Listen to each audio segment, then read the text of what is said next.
When winter weather advisories pop up tonight, don't take them for granted. They're the product of thousands of National Weather Service employees who now face threats of steep government cuts. This would be borderline like the plane losing its pilot. Colorado Democrats don't want you to call their latest proposal a gun ban, but gun store owners say it sure would ban a lot of their inventory. And some puppy love to end the week. The dogs of Denver's Puppy Bowl answer our favorite Friday question. Hey, Captain, do you have any good news today? Don't worry, we asked some humans too, tonight on Next. 60s and sunny in February, we all know that can't last too long in Colorado. We're trading our shorts and t-shirts for snow shovels almost overnight in some parts of the state. It'll start in the mountains this evening, plenty of fresh powder on the slopes by morning, but you'll have to get up there tonight. Might be hard to get up there tomorrow. We'll see the worst of the snow in the metro area early next week. So winter weather advisories will be issued up in the high country tonight with this storm. Those come from the National Weather Service, which is now in the crosshairs of the government cuts. Here's Spencer Soischer with the impact that could have on how we predict weather here in Colorado. Elon Musk's Department of Government Efficiency and the wrecking ball it's taking to the government workforce has made its way to NOAA, the National Oceanic and Atmospheric Administration. The agency also manages the National Weather Service. I would go beyond to say that it's like a school losing a principal. This would be borderline like a plane losing its pilot. 9 News meteorologist Chris Bianchi is very familiar with how the NWS and NOAA operate. Meteorologists like Chris use NWS data, models, and guidance to make it so the average American doesn't have to be a meteorologist just to be safe. You know, for example, a tornado warning is issued. That tornado warning is not issued by me. It is not issued by the 9 News Weather Department. It is not issued by the TV enterprise. It's not issued by anybody. It's issued by the Weather Service. So who would issue a tornado warning? You know, critical stuff to your day-to-day basis. Chris says the Weather Service is viewed as the model for weather forecasting across the world. Without their knowledgeable meteorologists, years of data, equipment, models, it's a free-for-all of incorrect and unsafe information. And we live in an era now where loud equals views and loud equals attention. It's not necessarily merit-based, it's more loud-based. Thousands of NOAA employees received deferred resignation offers from the Trump administration last week, and they now face an uncertain future. I feel a personal responsibility to be offering my voice. Former NOAA Administrator Craig McLean is standing up for the NOAA employees who can't speak out about the downsizing. He has a couple words to describe the DOGE-led efforts. Malicious, vindictive, and overly aggressive. What NOAA winds up providing is the information that your insurance rates are defined by, what your financial risk profile is when your insurer or when your real estate agent or the seller looks at you, the cost of the transportation to bring your goods in by sea. Both of them fear what happens if the wrecking ball wrecks. What happens then? How do people get that life-saving critical information? There's nothing even remotely close to a fallback for that. Again, this is a plane losing its pilot. This is that level of what happens. Okay, so let's say NOAA and the Weather Service are downsized significantly. People get their weather on their phone too, right? Or they watch the radar if they're really into it. Not so fast. That data is compiled by the National Weather Service too. I mean, you heard Chris Bianchi right there, and we all know it, that predicting the weather literally saves lives when we're talking about things like tornado warnings or even large snowstorms. Could this, in theory, create a situation where people say, okay, I'll trust this weather source but not the other, not knowing who to trust? Yeah, and both of them kind of made this point earlier today. It's kind of like politics or news. Like, you're going with who gives you the confirmation bias that you're looking for, not necessarily the accurate information. And if there is anything that should not be political, it is weather. Yeah, Spencer absolutely. Soischer, thank you. So let's talk more about that snow moving in. Corey Reppenhagen is joining us this evening. And Corey, hope you enjoyed today because that winter weather is coming and it's sticking around for a while. Yeah, winter will be here in a matter of hours, and it's probably going to last the entire week through next weekend here. These are the winter weather advisories that were issued by the National Weather Service. These were issued by our office here in Boulder, and these were issued by the office over in Grand Junction. You see the highlights there for that snow. Only 2 to 12 inches expected with this storm, but it's all going to fall in 7 hours, between 7 p.m. tonight and 7 a.m. tomorrow. So it's the heavy stuff, and we could see some snow out here on the Front Range range too. Overnight hours here by about 2, 3 o'clock, we'll see this wave of showers roll through, and it could last maybe about till sunrise. We could wake up with a little dusting of snow right here in the Denver metro area. I'll have more on this, Mark, in just a few minutes. Corey, thank you. So leaders with Denver Public Schools say they've seen a drastic decrease in student attendance over just the past few days as immigration officers raided apartments across Denver and Aurora. We still don't know exactly how many people were actually arrested during Wednesday's raids, but in an email to families today, DPS Superintendent Alex Marrero says students and their families are, quote, living in fear. The Trump administration recently reversed long-standing restrictions on raids in so-called sensitive spaces like schools and churches. We haven't seen raids at schools in Colorado, but Marrero has directed DPS principals not to let ICE agents onto school grounds without a warrant. The district welcomed more than 4,000 new-to-country students last year. ICE called Wednesday's raids targeted operations to capture members of the Venezuelan gang Tren de Aragua. But we also saw agents indiscriminately searching entire complexes. There has been no official update on how many people were actually arrested. A Fox News crew embedded with ICE agents during the raids on Wednesday says 30 people were arrested, and that only one member of TDA was part of that. Years after a court settlement required Colorado jails to improve conditions for deaf and hard of hearing inmates, advocates say accessibility is still lacking. New settlement agreement tries to change that now. In 2022, the Colorado Department of Corrections reached a settlement agreeing to provide sign language interpreters, hearing aids, and other tools. But the legal group that brokered those agreements says violations continued and that some inmates were going months or years without the accommodations that they needed to communicate. For their part, the Department of Corrections said those fixes weren't cheap. After reaching that settlement, they told lawmakers it would cost more than $500,000 to make those upgrades. In an amended settlement agreement approved last week, the department agreed to the creation of an independent monitoring team to oversee the accessibility upgrades and help train jail staff to work with deaf inmates.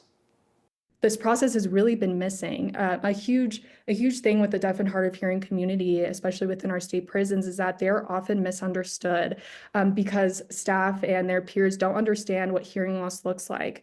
They don't necessarily understand that when you are talking to someone from behind their back, they might not hear you, but could hear you perfectly clear when you're talking in front of them. We should note the Department of Corrections doesn't admit to any violations and agreed the settlement to avoid any further litigation. Colorado Democrats are trying once again to limit the types of guns that can be sold and used in Colorado. It's the third year in a row they've tried this, and while past efforts have failed, they say this year's bill is different. Our Evan Krugel went to a gun shop to find out what would be different, what would be allowed to be sold, and what wouldn't under this new proposal. At the Gallery Range and Restaurant in Lakewood, the bullseyes come easily when you're as accurate as Courtney Gray. The professional sharpshooter is known for hitting her mark with a 9mm handgun. It's a pretty standard weapon that most people use, but definitely something that we use in competition. But this gun would be considered illegal to sell under a new bill being discussed at the state capitol, which would ban the sale of semi-automatic guns that can accept detachable magazines. Because this magazine is detached from this firearm, we would not be able to sell this. And so it's basically with this simple motion that it makes it illegal for us to sell. Megan Hymanson says most of her shotguns and rifles have detachable magazines, which hold ammunition for fast reloading and unloading. This one we would be allowed to sell, as well as this one, but everything else we would not be allowed to. Megan says most of her handguns have detachable magazines as well. There's only 3 firearms on this wall that we would be able to continue to sell, and it's the 3 revolvers. These revolvers have a rotating wheel, which allows cartridges to be loaded directly into the chamber. Exactly. There is no detachable magazine, so this would be allowed to be sold. Megan estimates about 95% of their sales are guns with detachable magazines. We have very few customers that are coming in for bolt action or revolvers. It really is standard concealed carry, self-defense, hunting, and competition.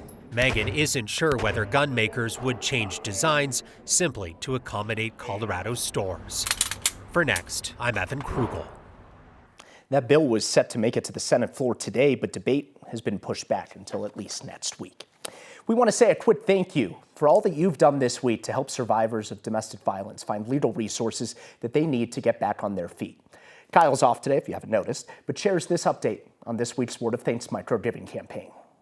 Your Word of Thanks microgiving has helped communities in Colorado recover from floods and fires. It's built a football field, provided vet care to rescue animals, bought equipment for search and rescue volunteers. In 5 years of giving, I believe that you have also saved lives. And you might just do it again this week. This week's Word of Thanks microgiving campaign supports Project Safeguard, which has been protecting survivors of domestic violence for 4 decades. The Project Safeguard team provides free legal representation to domestic violence survivors, as well as people trying to escape stalking and human trafficking. They know that the chances of people getting to safety increases greatly if somebody who is a legal expert is at their side in court. So studies show that a third of Americans, men and women, will face either physical or sexual violence in a relationship in their lifetime. There's a decent chance you've heard that statistic. I had not heard this until Project Safeguard told me. A survivor's likelihood of successfully getting a restraining order, like a protective order, goes from about 30% without an attorney to more than 80% with one. That's why the Project Safeguard team is out in courthouses in Denver, Arapahoe County, and Adams County working to keep survivors safe, never sending them a bill for the legal services.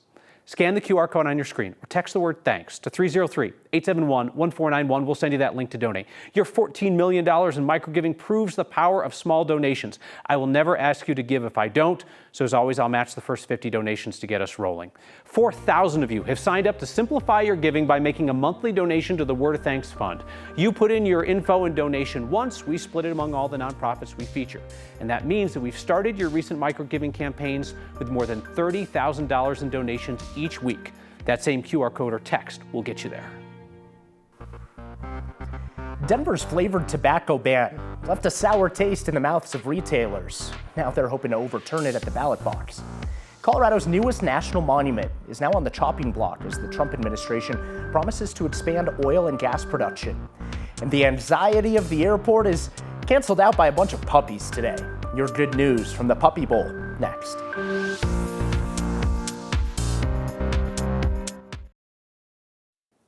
A group of vape shop owners are trying to convince Denver voters to overturn the city's new ban on flavored tobacco products. The resistance is coming before the law is even enacted. Denver City Council voted 11-1 to approve the law in December, banning businesses from selling any flavored tobacco or nicotine products within city limits. It won't go into effect until March 18th. Business owners have argued that the ban could reduce their sales by 30% and force them to move out of the city. The group trying to repeal the ban has until March 19th to gather nearly 9,500 signatures if they want to get the referendum on the November ballot.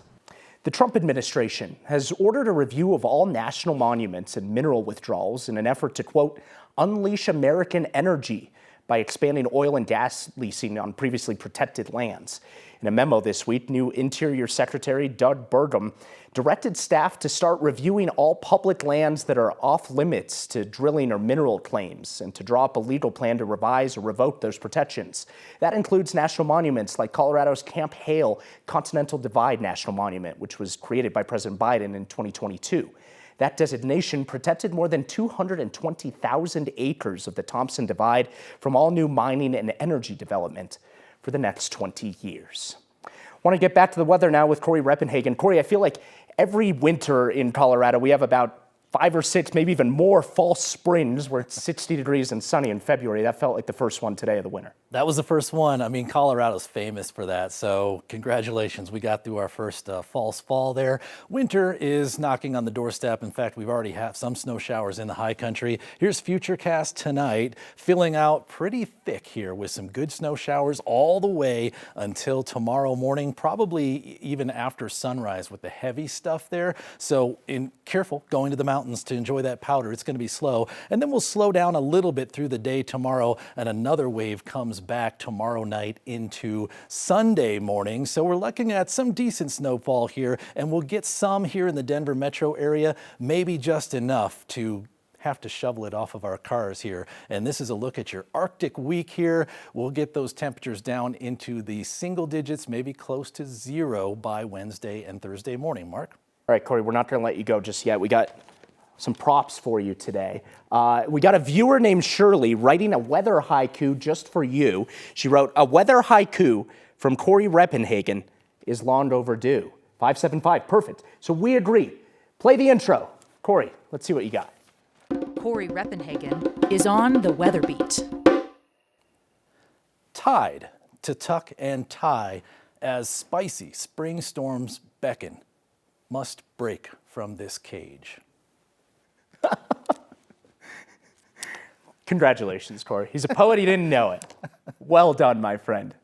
My good news is my best friend of like 15 years is in town. We live in different states now, and so I'm super happy to have her. Those haikus bring us joy, but whatever brings you a smile on your face, it's time to celebrate it. We're back with some answers to our favorite Friday question next. And a reminder, you can also catch Next streaming each night at 6 p.m. on 9 News Plus. And Next is now a podcast each weeknight. Find us wherever you get your podcasts. Traveling through DIA can stress out even the most seasoned travelers. So good thing there's a bunch of adoptable puppies there today to turn the mood around. We headed to Denver's Puppy Bowl to ask our favorite question. What's your good news? It's a great opportunity for our passengers as well as our employees to have a great fun-filled Friday and get ready for the big game. And they just showed up. They're showing up now.